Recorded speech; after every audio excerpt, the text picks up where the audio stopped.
Doctor ortho Ayurvedic oil and capsule. अब दर्द भी घुट। 5 राज्यों में वोटों की गिनती जारी। पश्चिम बंगाल, असम, पुडुचेरी में बीजेपी की सरकार तय। चुनाव आयोग ने नतीजों के बाद विजय जुलूस पर लगाई रोक। बंगाल के रुझानों में बीजेपी सरकार 191 सीटों पर बीजेपी को बढ़त। टीएमसी 97 सीटों से पीछे चल रही है। काउंटिंग के बीच ममता बोली, हम ही जीतेंगे। चुनाव आयोग जानकारी दबा रही है। ममता के घर पर बाहर से लगाए जय श्री राम के नारे। आसनसोल में टीएमसी ऑफिस के बाहर तोड़फोड़। टीएमसी ऑफिस के अंदर मिला बम।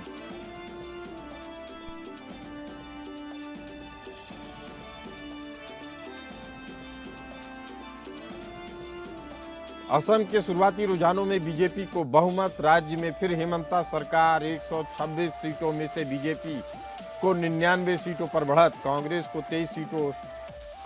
को 23 सीटें मिलती दिख रही हैं। कांग्रेस नेता गौरव गोगोई जोहार सीट से चुनाव हारे।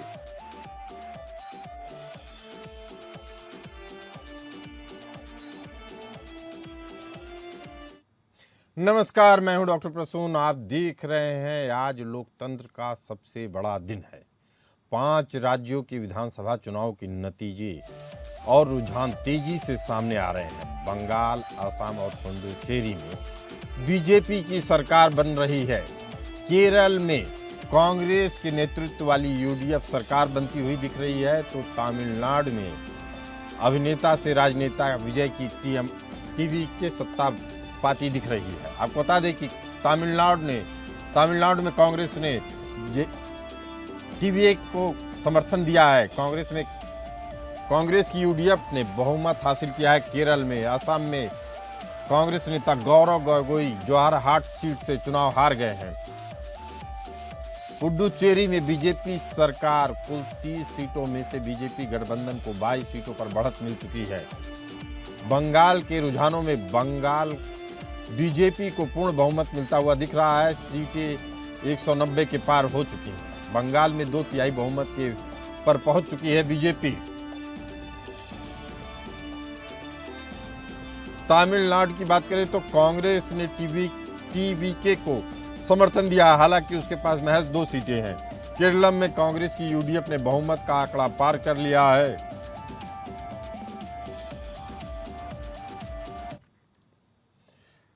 तो बात कर रहे हैं तमिलनाडु की। तमिलनाडु में अभिनेता से राजनेता बने विजय की टीवीके पार्टी सत्ता पाती हुई दिख रही है। बंगाल में तो खेला हो गया है। अगले कुछ घंटों में 5 राज्यों की किस्मत का फैसला हो चुका होगा। शुरुआत करते हैं पश्चिम बंगाल से, जहां की तपिश पूरे देश में महसूस की जा रही है। शुरुआती रुझानों ने सबको चौंका दिया, खासकर तमिलनाडु में, जहां डीएमके और एआईडीएमके के हाथ से सत्ता जा चुकी है। टीवीके बहुमत बनाती हुई दिख रही है। और बात करें बंगाल की तो यहाँ तो बीजेपी ने बहुमत का आंकड़ा पार कर लिया। 190 से अधिक सीटों पर बढ़त बनाए हुए है। टीएमसी के लिए एक कड़ी चुनौती है, क्योंकि मुख्यमंत्री ममता बनर्जी भवानीपुर से भले ही जीत रही हो, लेकिन उनके कई दिग्गज मंत्री चुनाव हारते दिख रहे हैं। तमिलनाडु की बात करें तो विजय ने धमाका किया है। उनकी टीवीके पार्टी ने चुनाव में बड़े बड़े राजनीतिज्ञों को चौंका दिया है। राजनीति के मैदान में पहली बार उतरे अभिनेता विजय ने अपनी जीत से यह साबित कर दिया कि उनको जो लोग हल्के में ले रहे थे तो वह गलत कर रहे थे। शुरुआती रुझानों में विजय की पार्टी 100 से ज़्यादा सीटों पर बढ़त बना चुकी है और अब वह मुख्यमंत्री बनने की दौड़ में शामिल हो चुके हैं।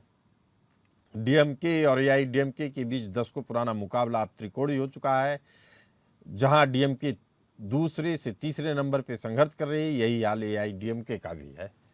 असम में बीजेपी की हैट्रिक कन्फर्म हो चुकी है और मुख्यमंत्री हेमंता बिस्वा शर्मा के नेतृत्व में एनडीए लगातार तीसरी बार सरकार बनाने की ओर बढ़ चुकी है।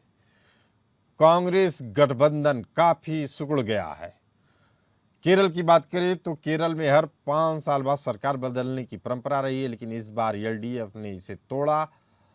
पिछली बार इसे तोड़ा था, इस बार कांग्रेस के नेतृत्व वाली यूडीएफ फिर सत्ता में आती दिख रही है और पूरी तरीके से आती दिख रही है, पूर्ण बहुमत के साथ आती दिख रही है। पुडुचेरी में एनडीए सरकार को बहुमत मिलता हुआ दिख रहा है। फिलहाल यहाँ एनडीए गठबंधन अपनी पकड़ मजबूत बनाए हुए और सत्ता में वापसी कर चुकी है।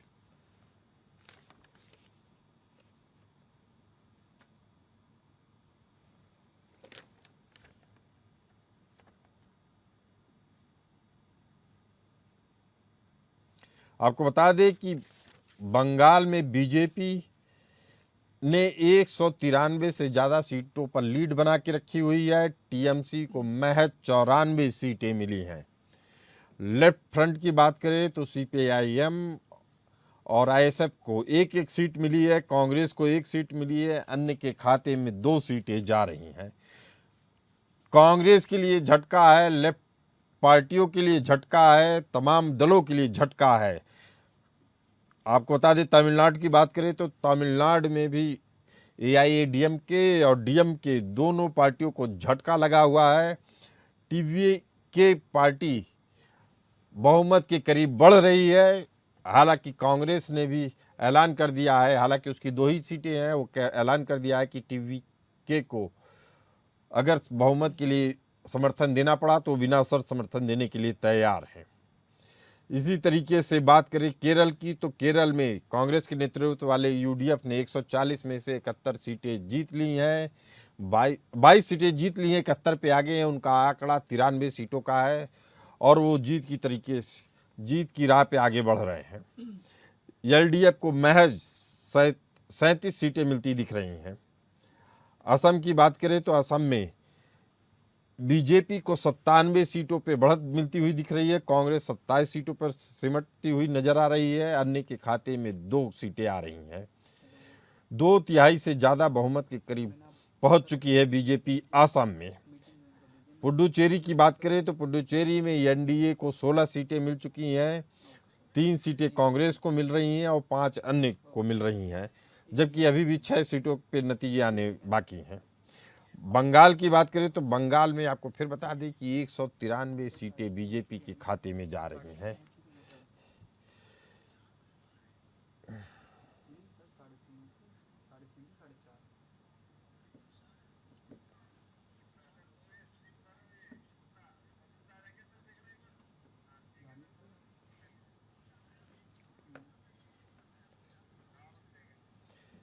इसी मुद्दे पे बात करने के लिए हमारे साथ मौजूद हैं वरिष्ठ पत्रकार सुजीत भर जी और आयन मुखर्जी जी, टीएमसी नेता। आप दोनों मेहमानों का बहुत बहुत स्वागत है। आयन मजूमदार जी, जिस तरीके से नतीजे सामने आए हैं, आपको क्या लगता है कि टीएमसी की यह हालत क्यों दिख रही है इस तरीके की? नमस्कार। देखिए, आज का जो नतीजा आया है, अभी तक पूरा नतीजा नहीं आया है। अभी भी नतीजा आना बाकी है। काउंटिंग बहुत स्लोली चल रहा है। अभी किसी किसी जगह है, जैसे हमको पता चला है कि 2-3 मतलब राउंड तक ही काउंटिंग हुआ है। 20 राउंड तक काउंटिंग जाना है।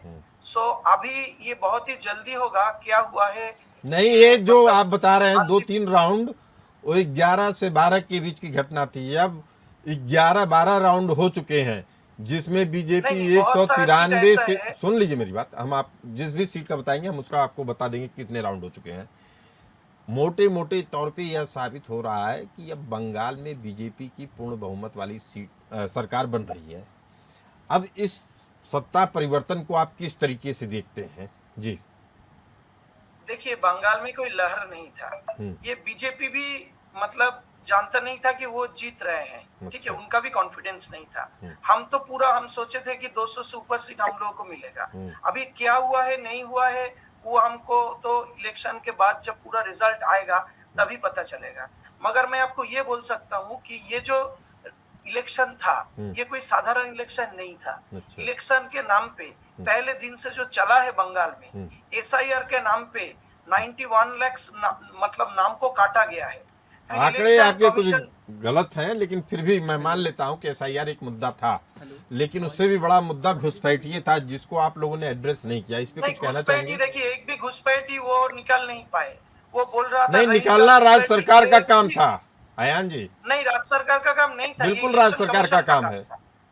पुलिस प्रशासन की व्यवस्था सुनिए अयान जी, आपको मैं बड़ी विश्वसनीयता से बोल रहा हूँ कि राज्य सरकार का विषय पुलिस प्रशासन, और उसी का काम है ये काम करना।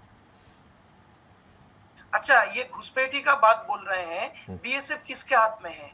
बॉर्डर कौन? अरे भाई, बॉर्डर जब तक बीएसएफ केंद्रीय बल है, जब तक राज्य सरकार नहीं मांगती है तब तक उसको नहीं भेजा जाता है, या ऐसी परिस्थितियां हो जहां केंद्र सरकार के सीधे दखल की जरूरत हो। नहीं, अयान मजूमदार जी कह रहे हैं, सुजीत भर जी वरिष्ठ पत्रकार राजनीतिक विश्लेषक कह रहे हैं कि ये जो नतीजे आ रहे हैं बीजेपी के लिए भी चौंकाने वाले हैं। हाँ तो है, तो लेकिन घुसपैठिया का बात नहीं है यहाँ पे। घुसपैठिया का बात देखने के भी बॉर्डर सिक्योरिटी फोर्स का है।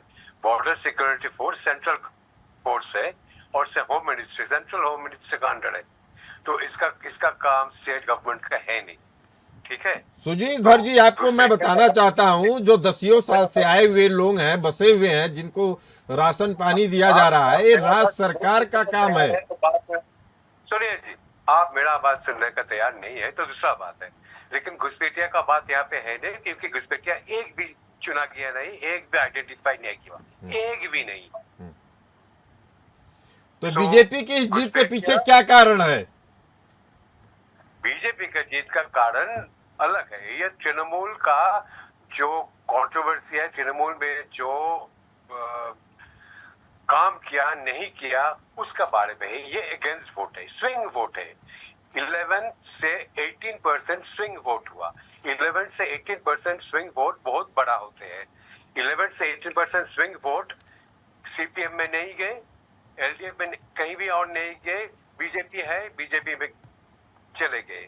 दूसरा चीज है, एसआईआर में ऐसा हुआ कि सब लोग कहते हैं कि हमें वोट देना ही है। जब वोटिंग पैटर्न होते हैं बंगाल में 70 से 80%, अब 92%, 93% हो गया। इसका कारण है सब वोट दे रहे हैं, और उसी में अगर स्विंग वोट 16-17% हो जाए तो बहुत बड़ा चेंज होते हैं।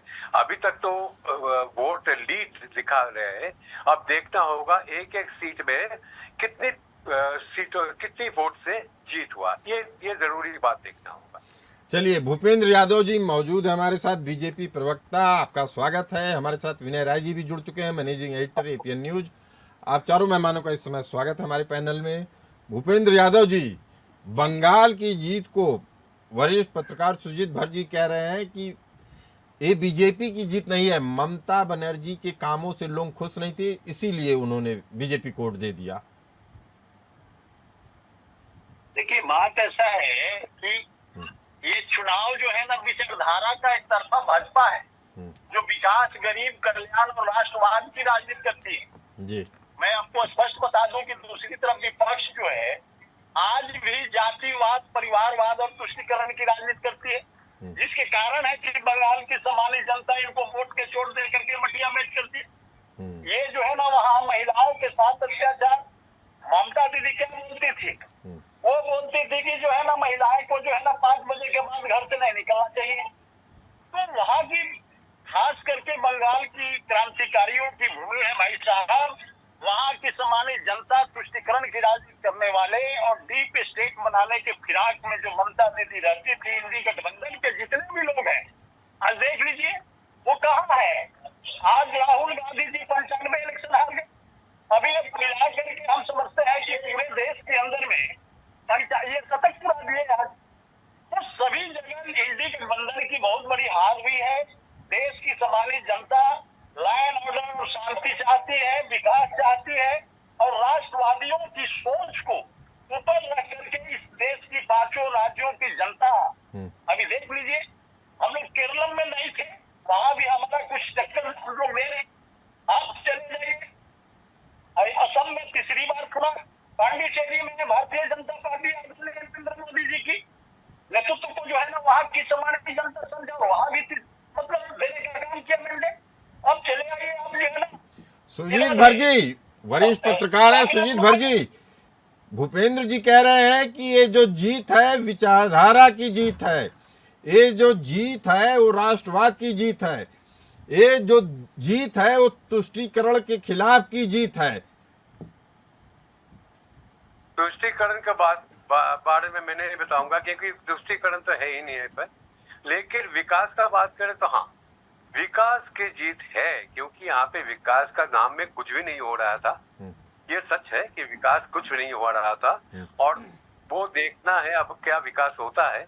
लेकिन ममता बनर्जी ने और उसका जो लेफ्टिनेंट्स है, उन्होंने इतने अत्याचार किया, इतना पैसा लिया गरीब लोगों से, ये सच बात है। और दूसरा चीज मैं बोलना चाहता हूँ कि यहाँ महिलाओं का कोई ऐसा चीज नहीं है कि महिलाओं का कोई खराब सोच रहे हैं, महिला का कोई इंस्टेबिलिटी है, नहीं, महिलाओं सब निकल रहा है। यहाँ पे महिलाओं का बहुत बहुत सम्मान किया जाता है। आप कह रहे हैं महिलाओं का सम्मान किया जाता है, लेकिन गरीबों के साथ अत्याचार किया जाता है। एन मुखर्जी जी, प्रवक्ता टीएमसी, कुछ कहना चाहेंगे इस बारे में? देखिए ये महिला के ऊपर अत्याचार की बात करते हैं। पश्चिम बंगाल में महिला के ऊपर अत्याचार का एक इंसिडेंट दिखा दे जिसका ऊपर कोई केस नहीं हुआ, गवर्नमेंट ने कोई स्टेप नहीं लिया। उन्नाव हुआ, मणिपुर हुआ, ये इलेक्शन के नाम पे इलेक्शन कमीशन। अरे अभी बंगाल की बात हो रही, बंगाल के हार के नतीजों के बारे में चर्चा हो रही है। बंगाल पे रहिए तो ज्यादा आत्ममंथन करना उचित रहेगा। अयान जी, अभी देश की राजनीति की जगह केवल बंगाल पे फोकस किया जाए तो ज्यादा बेहतर रहेगा। इलेक्शन के नाम पे लाखों दिल्ली से chief ministers, home minister, prime minister, साथ में पैरामिलिट्री फोर्स, बीएसएफ सबको लाया इधर पे इलेक्शन के नाम पे, किसी को कुछ करने नहीं दिया। अभी इलेक्शन कैसे हुआ आप ये जानेंगे। ये 29 को इलेक्शन के दिन ये सेंट्रल बाहिनी का मार से 1 लोगों का मौत हो गया, जो आपने रिपोर्ट नहीं किया। उदय नारायणपुर में एक माँ एक बच्चे को गोद में लेके जा रही थी, बच्चे को पकड़ के पीटा। एक विशेष समुदाय को वोट करने नहीं दिया गया, ये हमने देखा है टीवी पे। अरे 93% वोटिंग हो गई, आप क्या बात कर रहे हैं अयान जी? 93% वोट आ रही, आप कह रहे हैं कि वोट नहीं डालने दिया गया। चलिए अब आप सच्चाई सुनिए मेरी बात। आप अयान जी मेरी बात सुनिए, अभी फिर दोबारा आऊंगा आपके ऊपर। स्ट्रांग रूम में लोग घुसा दिया। अरे सुन लीजिए अयान जी, इस तरीके अभी चर्चा शुरू हुई है, सबको आने दीजिए। विनय राय जी हमारे साथ मौजूद है, मैनेजिंग एडिटर एपीएन न्यूज। विनय जी, हार को लेकर सबका अपना अपना आकलन है। इस आकलन में एक चीज और भी दिखती है, ये अपने शीर्ष नेतृत्व को बचाने की भी कोशिश हो रही है। जी देखिए, सबसे बड़ी बात है, जहां तक सरकार विरोधी जो रुख होता है, जिसका जिक्र अभी प्रसाद ने किया, तो जाहिर सी बात है, लोग कहते हैं कि नेहरू के पक्ष में भी लोग नहीं थे प्रधानमंत्री बनने के समय, वो तो लोग पटेल को चाहते थे कि वो प्रधानमंत्री बने। और परिवर्तन जब सत्ता से कोई विपक्षी दल आता है, तो जाहिर सी बात है, माना जाता है कि जो सत्ता रही है वो ठीक से काम नहीं किया, उसके खिलाफ जनता नाराज थी, इसलिए उसको चुनी है। चाहे बिहार में कांग्रेस के बाद लालू राज आया हो, चाहे लालू राज के बाद नीतीश कुमार जी का आया हो, चाहे बंगाल में कांग्रेस के बाद लेफ्ट के बाद ममता, ममता के बाद आज बीजेपी की सत्ता आई हो, चाहे दिल्ली के अंदर बीजेपी बाद कांग्रेस बाद केजरीवाल और केजरीवाल बाद फिर बीजेपी आई हो। ये तो जाहिर सी बात है, जब सत्ता बदलती है तो जो सत्ता में होता है तो उसकी कोई न कोई कमी होगी, तभी तो सत्ता से बाहर जा रहा है। लेकिन जहां तक रहा कि स्ट्रांग रूम में कौन घुस गया, तो ममता जी खुद एज ए सीएम अभी तो है ही है, वो अभी तो रिजाइन की नहीं है कारवार के, मतलब सीएम तो ही है ना, तो वो खुद स्ट्रांग रूम में गई थी देखने के लिए, उनके एजेंट गेट पर थे। जो भी स्ट्रांग रूम है उसमें कोई घुसा नहीं था, और जिस बात का जिक्र किया गया जिसके चलते एक पैनिक क्रिएट हुआ था, उसमें साफ साफ था कि 10 बजे सभी को मेल गया था, सारे कैंडिडेट को, तो वो लोग स्ट्रांग रूम पे आए और जो बैलेट वोट होते हैं उसको छांटा जाएगा, जिस विधानसभा का जहां वो जो सरकारी कर्मचारी वोट करते हैं वहां भेजा जाएगा। अब जो नहीं गया ये उसकी गलती है, चुनाव आयोग मेल कर सकता है। बात नहीं है क्या, ये सही बात नहीं है कि सीसीटीवी कैमरा 18 मिनट तक ऑफ था, बोलने का बात चालू किया गया? बोलिए। सीसी कैमरा कहाँ का ऑफ था ये बताइए, चलिए किस जगह का ऑफ था? कैमरा कल रात भी 18 ऐसा कॉन्स्टिट्यूएंसी मैं बता रहा हूँ, कैलकाटा में 3 कॉन्स्टिट्यूएंसी का था, कैलकाटा में था, ठीक है, और फिर बांकुड़ा में था, फिर आपका रानाघाट एरिया में था। कॉन्स्टिट्यूएंसी में आयान साहब 24 कॉन्स्टिट्यूएंसी तो है ही है, था ही। कितने 23 to 24 कॉन्स्टिट्यूएंसी। चलिए मैं आप ही की बात मान लेता हूँ, चलिए 23 कितनी हो गई? जितनी आप जीते उसमें 23 और जोड़ लीजिए, मैं मान लेता हूँ, आप करके बदल दिया। ये कोई बात नहीं हुआ ना, का सम्मान करना ये कोई बात नहीं हुआ। नहीं अयान जी, आप समझना नहीं चाह रहे हैं। आप जनादेश का सम्मान नहीं कर रहे हैं, और जब जनादेश का आप सम्मान नहीं करते हैं तो आप ऐसे तर्क निकालते हैं जो आपकी हार को सहारा दे सके। नहीं सुधारेंगे, जैसा भी धर साहब ने कहा ना, जो कट मनी की चर्चा थी, जो करप्शन की, एक मिनट, जो कट मनी की चर्चा थी, जो करप्शन की चर्चा थी, जो भट्ट साहब ने बताया, जाने की बात कह रहे हैं ना, इस पे मैं रिप्लाई देता हूं। मैं एक चीज में जो नंबर 1 है, बंगाल में जो सबसे करप्टेड शुभेंदु अधिकारी, वो आपके पार्टी में है। साहब जब आपका, इसलिए ये बात मत कीजिए। अयान साहब जब आपका बीजेपी का तो जो लोग गया, तृणमूल वाला जो छोड़ दिया है वो चला गया है बीजेपी में। एक मिनट अयान साहब, अभी इस बात का जिक्र करिए जो अभिषेक बनर्जी ने कहा था कि 12 बजे के बाद अमित शाह दिखेंगे नहीं, उसके बाद हम बताएंगे। अब उसका जिक्र करिए, सत्ता बदल चुकी है। आप इस बात का जिक्र कीजिए कि अमित शाह ने आके बोला कि जो गलती करेगा उसको उल्टा लटका के मारेंगे। अयान जी, अब मैं बताता हूँ आप दोनों लोगों को जो गलती करेगा, कि जो गलती करेगा उसको जनता मारेगी, और फैसला भी जनता ने किया है। जनता ने फैसला किया है और उसका नतीजा अब चुनाव नतीजों में आ रहा है। 5 राज्यों के चुनाव ने भारत की राजनीति में गर्माहट ला दी है। पश्चिम बंगाल, तमिलनाडु, केरलम, असम और पुडुचेरी के चुनाव नतीजे कई लोगों को चौंका रहे हैं। बंगाल में जो हुआ वहां तो खेला हो गया है। बीजेपी 2/3 से ज़्यादा बहुमत से सरकार बना रही है। तमिलनाडु की बात करें तो तमिलनाडु में टीवीके जो पहली बार चुनाव लड़ रही थी, उनके नेता विजय पेरम्बूर पूरी तरीके से सत्ता में आते दिख रहे हैं। मुख्यमंत्री के दौड़ में सबसे आगे दिख रहे हैं। अन्ना द्रमुक और डीएमके दोनों दूसरे और तीसरे नंबर पे नेक टू नेक की लड़ाई में चल रहे हैं। बात करें केरलम पे तो कांग्रेस के नेतृत्व वाली यूडीएफ 71 सीटों पे आगे है, 22 सीटें जीत चुकी है, कुल 93 सीटों पे लीड कर रही है। एलडीएफ केवल 37 सीटों पे सिमट गई है 140 सीटों में। बात करें असम की तो असम में बीजेपी ने झंडा गाड़ दिया है, 126 में से 97 सीटों पे लीड कर रही है, उसमें से 4 जीत चुकी है। और कांग्रेस की बात करें तो वह केवल 27 सीटों तक सिमट गई है।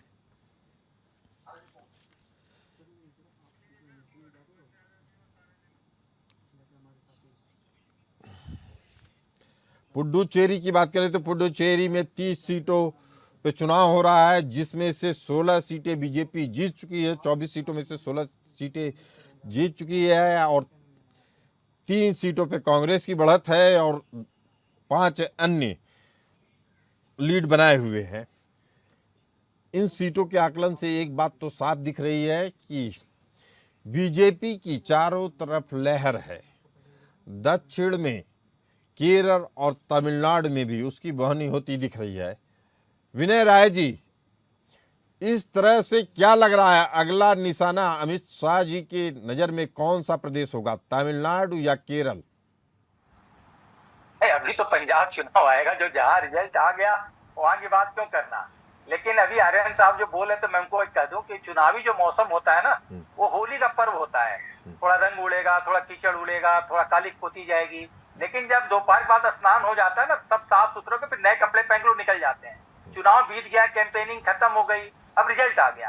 अब आपको कमी गिननी है जो नई सत्ता में सरकार आने वाली है, उसकी कमियां देखिए, क्या क्या वादे किए, कैसे वो पूरा करेंगे, नहीं पूरा कर पाएंगे तो जमीन पे कैसे आप उनका मुकाबला करेंगे, सदन के अंदर कैसे उनको घेरेंगे। अब इसका समय आ गया है। अब तो जो होना तो हो गया। इसी के लिए रिजल्ट आते आते पार्टी ऑफिस कब्जा हो गया, हर जगह भगवान कर दिया। आप पता कीजिए क्या चल रहा है बंगाल में। अभी आप पता कीजिए कलकत्ता के अंदर में क्या चल रहा है। आर्यन साहब ये क्या कर रहे हैं, मैं समझ रहा हूँ। मैं इस बात का अंदेशा, अभी मैं जब पिछली बार लाइव पर, तो अभी मैंने कहा था बेसिकली हुआ क्या ना, जब लेफ्ट सत्ता में थी तो उसने कांग्रेस के सारे कार्यालय कब्जा कर लिए। जब टीएमसी सत्ता में आई तो उसने लेफ्ट को उखाड़ के फेंक दिया। अब ये लोग आए तो इनकी जिम्मेदारी है कोई ट्रेडिशन जिंदा न रहे, कुछ सुधार दिखे, वरना तो फिर अगर वही परंपरा चढ़ेगी तो फिर बदलाव क्या हुआ। अगर जस का तस बंगाल रह गया तो चुनाव तो कोई दल जीत जाएगा, लेकिन बंगाल चुनाव हार जाएगा। जनता ने बड़ी उम्मीद के साथ वोट डाला है। बेहद अहम बात कर रहे हैं विनय आप राय जी डेवलपमेंट की बात कि करें। अगर हिंसा जारी रही तो भले से ही बीजेपी जीत जाए लेकिन बंगाल हार जाएगा। सुजीत भर जी, आपको क्या लगता है बीजेपी की सरकार जो आ रही है क्या यह परिस्थितियां बदलेगी? परिस्थिति बदलाने के लिए ही तो वोट मिला इन्होंने को। अगर हिंसा चलते रहेंगे तो बंगाल तो हारेंगे ही और विकास नहीं होगा। विकास का बात है, विकास नहीं होगा, कारखाने नहीं बनेंगे, यहाँ पे नौकरी नहीं मिलेंगे, तो ये चुनाव का कोई फायदा नहीं। यही सोच के लोगों ने वोट दिया होगा बीजेपी को कि एक विकास का रास्ते पे चले, बंगाल विकास का रास्ते पे चले। बीजेपी बार बार ये चलना घुसपैठियों चाहिए। की भी बात कर रही थी। सुजीत जी, आपको लगता है कि घुसपैठिये मुद्दा है या नहीं? घुसपैठियों मुद्दा है, लेकिन घुसपैठियों मुद्दा इतना बड़ा नहीं है कि जिसमें इलेक्शन का रिजल्ट का चेंज हो सकता है। इतना बड़ा नहीं है। जो बॉर्डर लाइन डिस्ट्रिक्ट्स है उसमें थोड़ा बहुत तो है ही, अभी नहीं है, सीपीएम के युग से चल रहे हैं ये घुसपैठियों का बात, लेकिन वो है, सच है। ये झूठ बोलने का कोई फायदा नहीं है, इसमें घुसपैठिया नहीं है, लेकिन अभी तक घुसपैठिया का कोई आलोचना नहीं होना चाहिए। अभी विकास का आलोचना होना चाहिए, अभी हिंसा की बात कम होना चाहिए। परिवर्तन मतलब हिंसा नहीं होना चाहिए। यही हमारा एक चीज है जिसके लिए वोट दिया। अगर नहीं हुआ तो बंगाल तो है ना, दूसरी बार वोट पड़ेगा तो क्या होगा क्या जाने। ये अगर बीजेपी ने परिवर्तन में विकास लाए तो अच्छा होगा। विनय राय जी, बीजेपी ढोल बाजे नगाड़े के साथ घुसपैठिये वाला मुद्दा सबसे अहम बताया था। आपको लगता है ये मुद्दा था या नहीं था? नहीं, मुद्दा था, लेकिन अब सबसे बड़ी जो चीज है ना, जो अमित शाह जी बतौर गृह मंत्री कह रहे थे कि बॉर्डर ओपन है, हम चाहते हैं बाढ़ लगाना, स्टेट गवर्नमेंट हमको जमीन नहीं दे रही है। ठीक है, आप स्टेट गवर्नमेंट अब आपकी है, आप वहाँ बाढ़ लगाइए, रास्ते को रोकिए, नंबर 1। अब इंडस्ट्री जैसे लानी है तो इंडस्ट्री लाना भी एक कठिन काम है वहां पर। जैसे आप जमीन एक्वायर करेंगे फिर प्रोटेस्ट शुरू होगा, नंदीग्राम से फिर होने वाला, तो आप कैसे लोगों को मोटिवेट करेंगे, किससे जमीन हासिल करेंगे? तो जमीन लेना भी छोटी मोटी समस्या नहीं है वहां पर। साथ में जो डेवलपमेंट है, चाहे रोड की बात हो, चाहे ट्रांसपोर्टेशन की बात हो, क्योंकि बंगाल अपने आप में सबसे डेवलप जगह रही है। अगर आप आजादी से पहले भी देखेंगे तो वो कैपिटल रहा है। तो अगर इंडस्ट्री की बात करें तो एक समय में वहां पे कैपिटल की भरमार थी, वहां पे रिच लोग रहा करते थे, लेकिन धीरे धीरे इंडस्ट्री चली गई, वहां पे एक निरस्ता आ गई। हम तो खुद मैं कहूंगा 97 में मैं बंगाल गया, तब भी बंगाल वही था, आज भी बंगाल वही है। आप किसी शहर में जाइए, आपको कुछ न कुछ बदला दिखेगा। जिस काशी को, बनारस को आप गलियों का शहर कहते वो बदल गया, लेकिन बंगाल में ज्यादा परिवर्तन मुझे नहीं दिखता।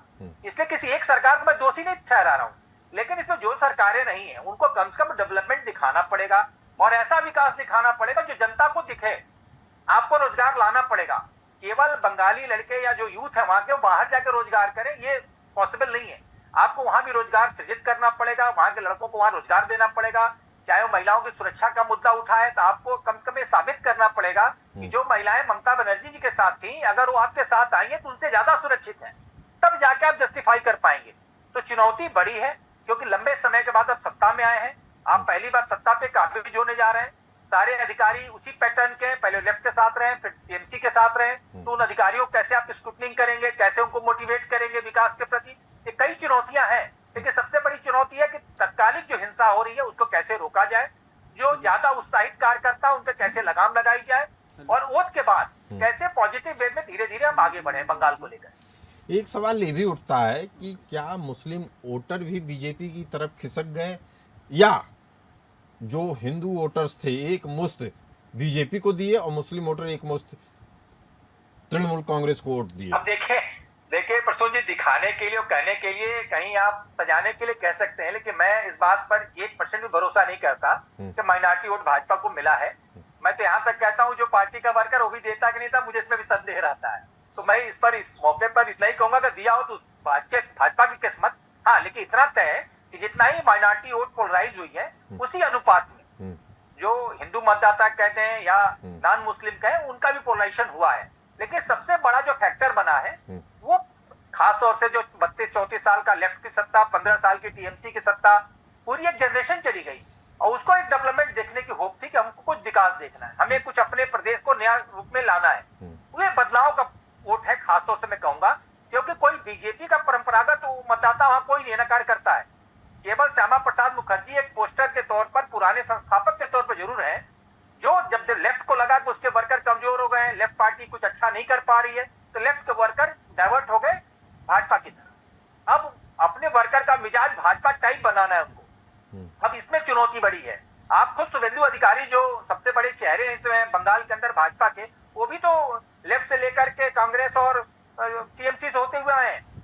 तो आपका अपना कोर कौन है, आपको उसको अपने में ढालना है। जैसे आपने आसाम में कर लिया, आसाम में जब मुख्यमंत्री की बात आती है लगता है वो हार्डकोर भाजपा ही है।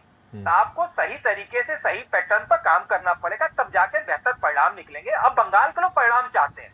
अब चुनाव हो गया, मतदान भी हो गया, अब परिणाम भी आ गया, तो न परिणाम की चर्चा न चुनाव की चर्चा। अब सिर्फ 5 साल जो आगे आपको करना उस विकास पे चर्चा हो तो ज्यादा बेहतर होगा। सुजीत धर जी, एक चीज जी जी सर जी, एक चीज याद रखना होगा कि जब ममता आए थे उसका नारा था परिवर्तन, ये याद रखना होगा। तो वो परिवर्तन हुआ नहीं। लोग अपेक्षा करते रहे क्या परिवर्तन होगा, परिवर्तन में हमारा कोई इंडस्ट्री होगा, कुछ होगा। यहाँ पे छोटी इंडस्ट्रियां यानी एमएसएमई का बहुत ज्यादा था यहाँ पे, वो सब बंद हो गया। तो परिवर्तन तो हुआ नहीं। अब जो बीजेपी आए, एक ही चीज है परिवर्तन। यहाँ पे जमीन पे अगर देखे कुछ काम हो रहे हैं, कुछ यूथ का नौकरी मिलते हैं, यूथ का काम होते हैं, तो ये बहुत बड़ा चीज होगा हमारा देश के लिए। ये यही होना चाहिए, जहीं भी जाए, जो भी सत्ते में आए, उसका यही काम होना चाहिए। सुजीत जी, क्या बंगाल इस तरह की चीजों के लिए तैयार है कि यूनियन बाजी से निकलकर नए उद्योगों की स्थापना में पूरा सहयोग कर सके? क्या बंगाल तैयार है? यूनियन सीपीएम जाने के बाद यूनियन बाजी कम होते होते अब खत्म हो गया। यूनियन बाजी अभी सीपीएम जाते जाते यूनियन बाजी अब कम नहीं। ये चीज नहीं है अभी, ये कनाडा जैसा चीज नहीं है। अयान जी देखिए, अब सब ईमानदारी से बोल रहे हैं, अब आपको भी आत्ममंथन करने की जरूरत है। मैं आपसे भी जानना चाहता हूँ ईमानदारी से, सुन लीजिए अयान जी, ईमानदारी से जानना चाहता हूँ कि ये जो इतनी बड़ी पराजय दिख रही है, उसके पीछे कुछ तो कारण होगा। वो क्या कारण था सीरियसली हमको पता नहीं है, क्योंकि बाजार में तो कोई एंटी इनकम्बेंसी था नहीं, देखा नहीं। एक्चुअली मीडिया भी रिपोर्ट नहीं किया। अभी क्या हुआ नहीं हुआ वो तो पूरा रिजल्ट आने का बाद पता चलेगा।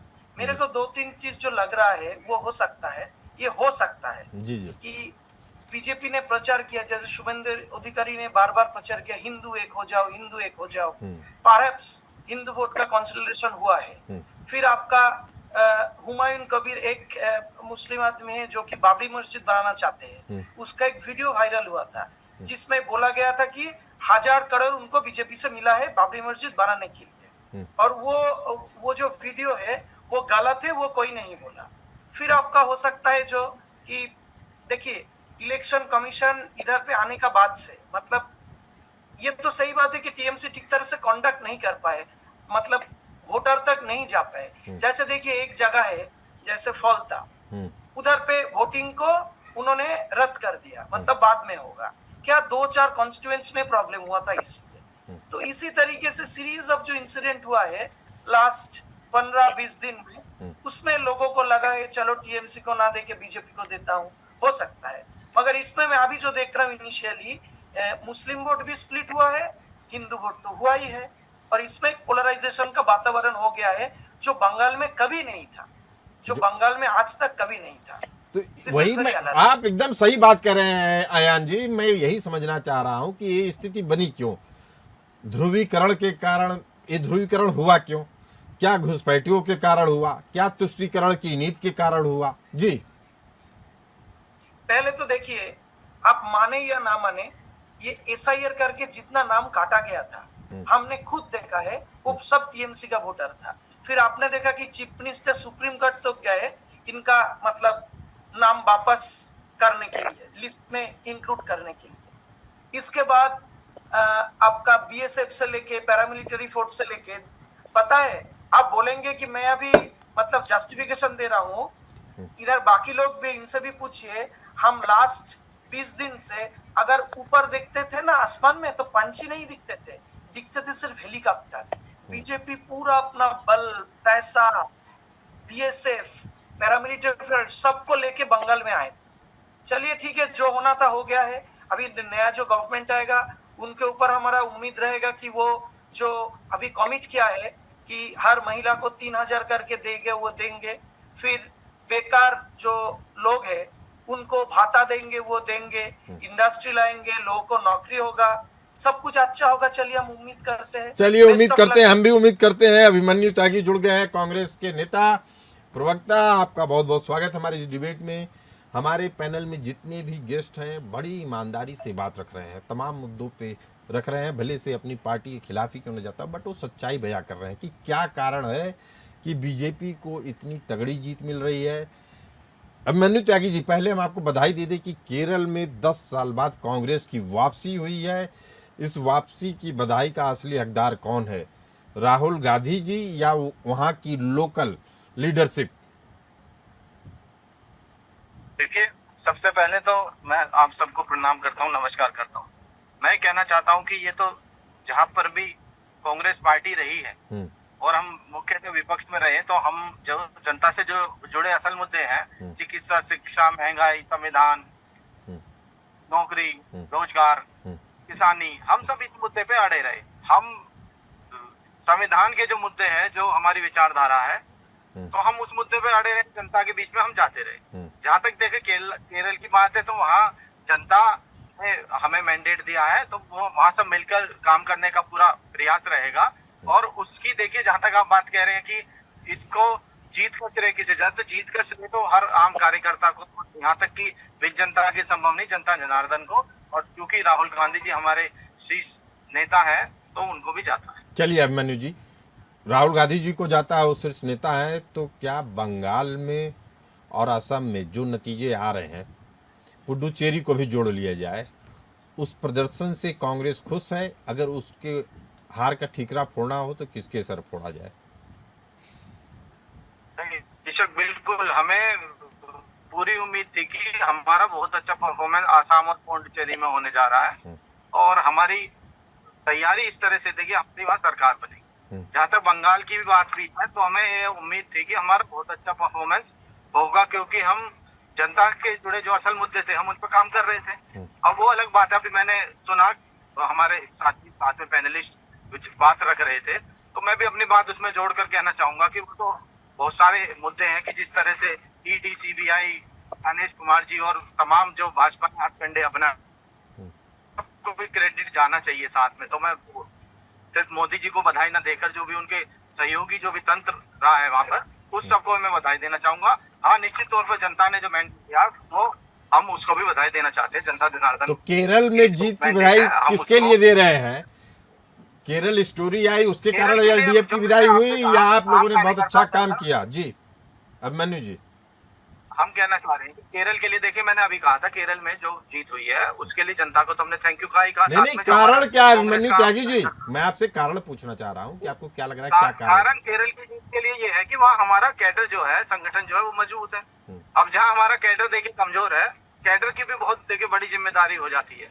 कैडर संगठन मजबूत रहना चाहिए, और चूंकि भारतीय जनता पार्टी जो है वो कैडर बेस्ड पार्टी है, और आज के दौर में देखिए ये एक बहुत बड़ा जो मुद्दा बन के सामने आ रहा है राजनीतिक दलों के लिए, वो ये भी आ रहा है कि कैडर ना होने की वजह से एक बहुत बड़ी चुनौती चुनाव के समय हो जाती है। भारतीय जनता पार्टी कैडर मजबूत है, साथ में और सारी चीजें भी हैं, जिसके लिए मैं आज इस सब बारे में चर्चा नहीं करना चाहूंगा। चलिए नहीं करना चाहेंगे, लेकिन कैडर की बात की जाए तो टीएमसी से मजबूत कैडर शायद बंगाल में किसी का नहीं था, बीजेपी का भी नहीं था। लेकिन एक चीज थी कि लॉ एंड ऑर्डर के मुद्दे पे जनता का मन थोड़ा भटका। अयन मजुमदार जी भी इस बात को स्वीकार कर रहे हैं, और कुछ चीजों को स्वीकार कर लेने से अभिमन्यु जी, आप भी जैसे कह रहे संगठन में मजबूती नहीं थी, उसका भी खामियाजा उठाना पड़ता है। खराब तो मैं कभी ये स्वीकार नहीं किया, लॉ एंड ऑर्डर कभी खराब, लॉ एंड ऑर्डर कोई इशू था ही नहीं बंगाल में। अच्छा, बंगाल में हमने एक्चुअली लड़ा इलेक्शन कमीशन के अगेंस्ट पे। हमको लगा कि टीएमसी वर्सेस इलेक्शन कमीशन का वोट हुआ है, ठीक है, क्योंकि तो लोगों ने, आप कह रहे हैं लोगों ने चुनाव आयोग को चुना है, बीजेपी को नहीं चुना है? वैसे ही हुआ ना, वैसे ही हुआ इधर। तो यानी चुनाव आयोग के ऊपर जनता ने मोहर लगा दी? पहले दिन से चुनाव आयोग बीजेपी का हीज मास्टर्स वॉइस का हिसाब से काम कर रहे थे। नहीं, लेकिन जनता ने बीजेपी जो जो वोट बोल रहा दिया था वो है नहीं सुन रहे उसने थे। तो चुनाव जितवा दिया। अच्छा एक बात बोलिए, अभी एक बात बोलिए, एक दिल्ली से आके कोई बोलता है सब हिंदू एक साथ मिल के वोट दो, कोई आके बोलता है अगर हारेगा तो उल्टा लटका के मारेंगे, कोई जाके सिटिंग चीफ मिनिस्टर को गाली दे रहा है। इलेक्शन कमीशन तो इनको कभी रोका नहीं, रोका है? विनय राय जी बीजेपी ने का बहुत हिसाब से अच्छी बात भी कही फिक्स कि होता है। होली का मौसम तुमने था, इलेक्शन से पहले होली के बीजेपी मौसम में 12 बजे तक कीचड़ रंग सब गुलाल उड़ता है, 12 बजे के बाद नहा के चले जाते हैं। विनय राय जी अपनी वो बात तो और ठीक स्पष्ट है। तरीके से इनको बताइए अयान जी को। नहीं, देखिए 2-3 चीजें मैं स्पष्ट कर दूं। एक तो जो सीबीआई पे जो आरोप लग रहा है, तो याद करिए कि जब कांग्रेस की सत्ता थी तब भी कहा गया था पिंजरे बंद होता है, और सीबीआई मुलायम सिंह के खिलाफ आय से अधिक संपत्ति का इस्तेमाल जब हुआ था तब भी आरोप लगे थे, लालू के खिलाफ जांच हुआ तब भी आरोप लगे, जयललिता के खिलाफ जब पूरी इंक्वायरी सेटअप हुई तब भी आरोप लगे, तीसरा जहां केस में जब नरेंद्र मोदी को फंसाने की कोशिश की गई तब भी सेंट्रल एजेंसियों पे आरोप लगे। तो जो सत्ता में होता है वो अपने हिसाब से अपने हथकंडे अपनाता है, ये कोई दूध का धुला कोई नहीं। अगर आरोप लग रहा है इलेक्शन कमीशन की, जहां तक बात करेंगे 2009 का जब परिणाम आया था तो उस दिन याद करिए खुद भारतीय जनता पार्टी ने नवीन चावला पे सवाल खड़े किए थे और कहा था ईवीएम को मैनिपुलेट किया गया है। ये सबसे बड़ी चीज है। तो जब आदमी हारता तो अपनी कमी गिनने के बजाय आप दूसरे वाले पे जब ब्लेम करते हैं तो इस तरह की चीजें आती हैं। बेसिक सवाल क्या है ना कि आप सत्ता में आ गए हैं या आप चुनाव हार गए हैं, आपको अपने परिणाम पर आप मंथन करना है। आप हार गए तो आपको ज्यादा मंथन करना है कि हमारी कमी कहां रह गई। जो जीता है वो अभी इस बात का मंथन करे किस किस ने उसको वोट दिया, किस मुद्दे पे वोट दिया है, अब उसको परफॉर्म करना है। अब आप रोक नहीं लगा पाएंगे कि टीएमसी ने क्या किया तो लेफ्ट ने क्या किया था। जनता ने आपको चुन दिया, अब आपको काम करना है। तो सवाल ये है, सवाल ये है सुजीत भर जी, आपको लगता है कि चुनाव आयोग का जो कार्यप्रणाली था वह संदेह के घेरे में है या चुनाव आयोग ने बेहतर काम किया है? सुजीत धर जी। नहीं नहीं नहीं नहीं, चुनाव आयोग ने बीजेपी का और का काम ही किया, ये एकदम सही है, एकदम ठीक बोला आयन जी की चुनाव आयोग ने बीजेपी का ही काम किया। लेकिन बात यह है कि ये स्विंग वोट चुनाव आयोग के लिए नहीं हुआ, ये स्विंग वोट हुआ इसीलिए कि तृणमूल ने काम नहीं किया। चुनाव आयोग का सुजीत जो जी, काम है मैं आपके जरिए समझना चाहूंगा कि क्या काम किया बीजेपी का चुनाव आयोग ने? क्या नहीं किया आपने बीजेपी का? आप आयन जी बता दीजिए क्या नहीं किया। सब कुछ चुनाव मैं आयोग एक करके आपको बताता हूँ, आप सुन के हंसेंगे। बीजेपी का लीडर बंगाल से बोल देता है इस तारीख को इलेक्शन होगा, इस फेज में ये सीट का होगा, इस तारीख को मोदी आके प्रचार करेंगे, ये पूरा पहले इधर के यूनिट बोल देता है, फिर जाके देखता हूँ इलेक्शन कमीशन वो रिलीज करता है। नंबर 2, हम अगर इलेक्शन कमीशन को गाली देते, गाली नहीं, हम अगर इलेक्शन कमीशन का आलोचना करते हैं तो बीजेपी उसका आंसर देते हैं, बीजेपी को कुछ बोलते हैं तो इलेक्शन कमीशन उसका आंसर देते हैं। और ये इलेक्शन कमीशन कैसे ये बोल सकता है कि ये वोटर आया बाकी वोट नहीं दे सकता, जबकि ये ऑलरेडी इन सबजुडिस केस है। ये सीरीज ऑफ इंसिडेंट्स हुआ है, कितना बोले आपको? अयान जी, इस कितना बोले? बातों में कोई दम नहीं लग रहा है आपके आरोप में, लेकिन फिर भी इस पे हम जवाब ले लेते हैं। विनय राय जी, देखिए जहां तक 2 मामले बता, इलेक्शन कमीशन पे जहां तक ब्लेम है, इलेक्शन कमीशन चुनाव कराने के लिए किससे संपर्क करता? होम मिनिस्टर से।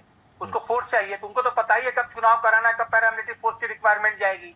तुमको तो जाने अनजाने पता चलना ही चला कि उस सिस्टम में बैठे हुए लोग हैं। दूसरी चीज, एसआईआर हुआ, नाम कटे, लगभग 2 करोड़ से ज्यादा नाम तो उत्तर प्रदेश में कटे हैं, वो भी लखनऊ शहर में जहां लगातार बीजेपी जीत रही है, यहाँ लगभग 25 लाख नाम कटे हैं लखनऊ शहर के अंदर।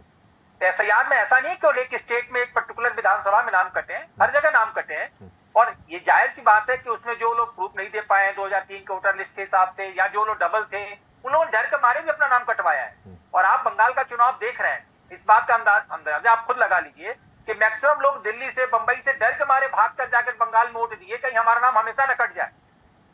ये डर था और यही कारण है कि 93% वोट पड़ा है।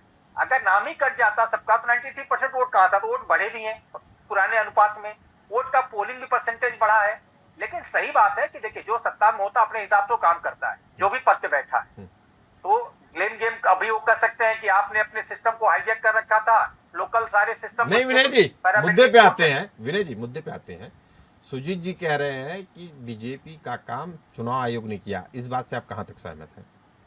अब बीजेपी का काम अगर ये किया कि लगभग हर बार हिंसा में लोग मारे जाते, इस बार नहीं मारे गए हैं, ये काम किया होगा।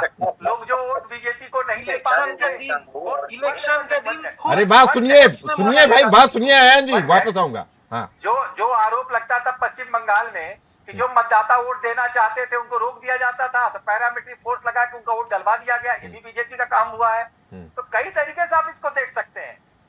सुजीत जी 27 लाख वोट पेंडिंग हो गया, जो ये भी बड़ा एक मुद्दा है, जो 27 लाख वोट पेंडिंग रह गया, जिसके बारे में फैसला नहीं हो पाया, ये भी एक दाग है इलेक्शन कमीशन के ऊपर। या तुमको डिस्क्वालीफाई करना था या क्वालिफाई करना था, और इलेक्शन से पहले करना था। तो मैं इस बात का पक्षधर हूं कि अगर ये 27 लाख वोट डिस्क्वालीफाई भी नहीं किया आपने, क्वालिफाई भी नहीं किया, है कौन वोटर?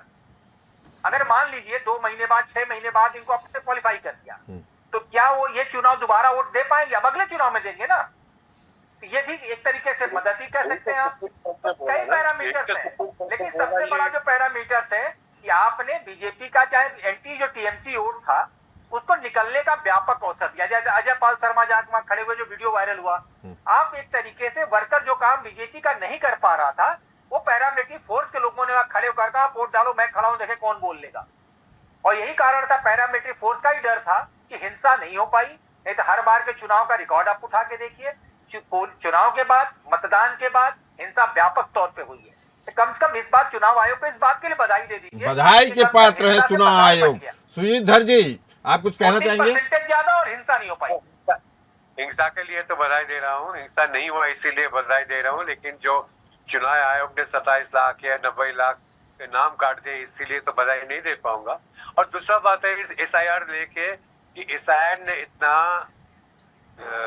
भय फैला दिया, इतना भय फैला दिया कि लोगों ने दौड़ के वोट देते गए और कुछ लोग वोट नहीं भी दे पाए। ये ठीक नहीं। एक परिवार को 2 आदमी को वोट मिला, 2 आदमी को वोट नहीं मिला, ऐसा नहीं होता। बड़े बड़े आदमी को वोट नहीं मिला, कारगिल वॉर हीरो का वोट नहीं मिला, ये तो सच चीज नहीं है ना। 27 लाख को छोड़िए, कारगिल वॉर हीरो का वोट नहीं मिल रहा है।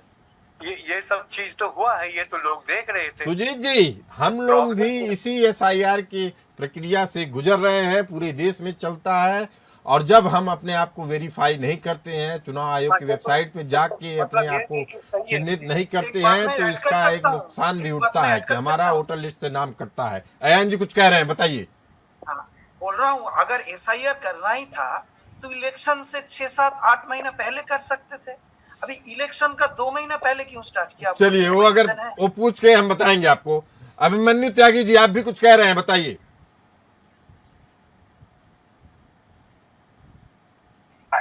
आवाज आ रही है? जी आ रही है आवाज। हाँ, मैं तो सबकी बातों में अपनी बात जोड़कर ये कहना चाहूंगा कि ये तो आमजन भी अब ये सवाल करने लगा था कि ये जो चुनाव एक तरफा नहीं है, क्योंकि उसमें भाजपा के साथ इतनी सारी शक्तियां मिल चुकी हैं, तो उन सारी शक्तियों से भी अकेले सब लोगों को मिलकर लड़ना पड़ रहा है। और जो जनता के जो मुद्दे हैं, उन मुद्दों की बात ही नहीं हो पा रही थी कहीं चुनाव में। अच्छा, तो किसकी बात हुई चुनाव में? किस मुद्दे की बात हुई? मुद्दे तो हम तो कह रहे हैं जो असल मुद्दे हैं, जो हम काम करते हैं जिन मुद्दों पर, आम जन के जो मुद्दे हैं, रोजगार का जो मुद्दा है, शिक्षा का जो मुद्दा है, चिकित्सा का जो मुद्दा है। हाँ, तो कहाँ उठाया ये मुद्दा आपने? जो भाजपा ने बड़े बड़े जुमलेबाजी करी, जिन्हें बाद में इन्होंने 15 लाख तक से पल्ला झाड़ लिया था, अब तो इनकी सरकार बनने जा रही है, उसके लिए बधाई है। लेकिन अब ये उसके बारे में काम कर पाएंगे या नहीं कर पाएंगे, ये बड़ा सवाल है। ये बड़ा सवाल है। आपको भी केरल में करके दिखाना है, आप भी करके दिखाइए, बीजेपी भी करके दिखाएगी। विनय राय जी, अंतिम में जल्दी से एक सवाल और आखिरी सवाल, इसी के साथ हमारी डिबेट वाइंड अप हो जाएगी कि आखिर इस पूरे नतीजे में 5 में से 3 राज्यों में बीजेपी की सरकार बन रही है, क्या मैसेज है इस संदेश का? देखिए, सबसे पहले मैं अभिमन्यु से कहूं कि टीएमसी को हराने तो कांग्रेस भी गई थी ना बंगाल में। आप सदन में एक है, इंडी गठबंधन है, उसके बावजूद भी खुद राहुल गांधी जी सभा करके कंडम कर रहे थे मायावती जी, ममता बनर्जी जी को। तो सवाल ये भी है ना कि आखिर टीएमसी तो आपके साथी दल भी रही, केंद्रीय मंत्री भी रही, आप भूल रहे हैं क्या? ये आज कहाँ है? आपको ये तो याद होगा ना, आज वो कहाँ है? अभी महिला आरक्षण पर वो आपके साथ है, फिर इनके सामने भाई टीएमसी भी राजनीतिक दल है, भाजपा भी राजनीतिक दल है, कांग्रेस पार्टी भी राजनीतिक दल है। तब वही तो मैं कह रहा हूँ, वही कह रहा हूँ कि जो कमियां थी ममता बनर्जी की, वो कांग्रेस भी उठा रही थी, तो कहीं न कहीं ममता बनर्जी को केवल बीजेपी ने नहीं बेपर्दा किया, कांग्रेस ने भी मुद्दे उठाकर उनको बेपर्दा किया, जनता के बीच में माहौल बनाया, जो मजबूत था उसका लाभ उठा ले गया। तो वहां पर बीजेपी मजबूत थी, उसका लाभ उठा ले गई। काम कर रहे थे। चलिए, इतना साफ है कि ये जो नतीजे आए हैं उससे साफ है कि बीजेपी के पक्ष में और मोदी के ऊपर जनता की मोहर लगातार लग रही है। मोदी को ए ग्रेड मिल रहा है। कांग्रेस को सोचना होगा एक बार अपने प्रदर्शन पर, और बाकी पार्टियों को भी सोचना होगा कि आखिर इतनी तगड़ी हार क्यों मिल रही है बार बार। आप सभी इस चर्चा में आप लोगों का बहुत बहुत धन्यवाद। फिलहाल इस चर्चा में इतना ही, हमें दीजिए इजाजत। नमस्कार।